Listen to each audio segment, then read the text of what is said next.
Okie dokie. This engine belongs to Mr. Brett. There's your markings, Mr. Brett. We have the crank installed and everything's all torqued up. We have the reel cap is all sealed up. Everything looking like it normally looks, nice and clean. Yep, Steve says neatness counts. That's right.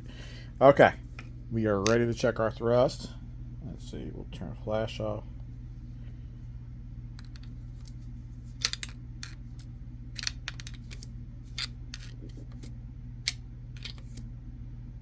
We're at about 5 thousandths, and here's how I'm checking my thrust.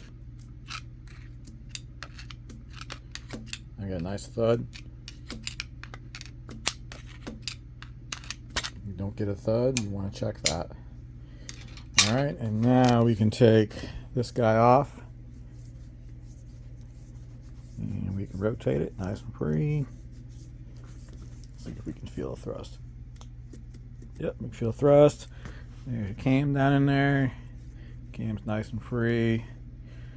All right, so we're gonna put some lube on these crank pins, wipe them off, put some lube on them, and we're gonna put the pistons and the rods in it next, which are on deck and they are ready.